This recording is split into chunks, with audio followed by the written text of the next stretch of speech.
TN, Nairobi. Quite sad. Thank you, Francis Ntomwa. So, was due process followed during Albert Ojwang's arrest and subsequent transfer? The Constitution of Kenya 2010 provides clear protections for arrested persons under Article 49, ensuring due process during arrest, detention, and transfer legally. Any arrest or transfer of police custody must comply with the Constitution and the Criminal Procedure Code. First of all, it's proper to note that under the Constitution of Kenya 2010 and the Defamation Act, Cap 36, defamation is primarily treated as a civil matter, not a criminal offense, meaning cases can proceed through court filings and summons. Arrests are not a standard in such cases because they would require specific circumstances such as a formal complaint and evidence of criminal intent.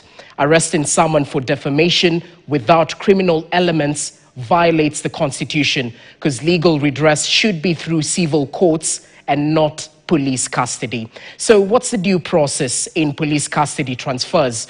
Let's start from the beginning. According to Article 49, the right of the person who's been arrested to be informed must be adhered to. That's the arrested person must be informed of the reason for the arrest and charges, if any. The second right centers on the suspect to be formally booked, where the arrested person should be formally booked in a local police station where the arrest will be recorded. Now, this falls under geographical jurisdiction.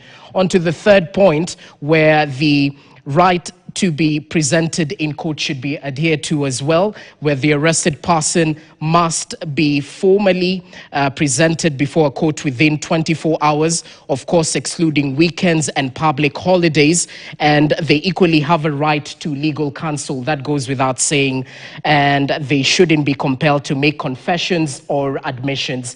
But here comes the crux of the matter, all to do with inter-county transfers. And that's why we've highlighted that the nature of the alleged offense might warrant an inter-county transfer, as you can see on the screens right there. So if there are any compelling reasons to transfer a suspect to another location, the police are required to make a formal application before the courts, clearly stating the intention and reasons for the transfer. If the case is compelling enough, a court directive may be issued to authorize the transfer of police custody. In short, transfers between police stations are allowed, but must be justified. They must not be used to harass or deny access to legal representation or infringe on the suspect's right to humane treatment.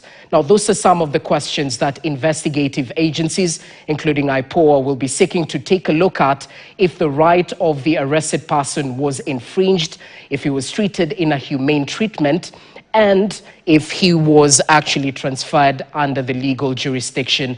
Those are the questions we'll continue following up for you. But let's take a look at another story making headlines, still related to this issue, where the death of blogger Albert Ojwang has ignited a fire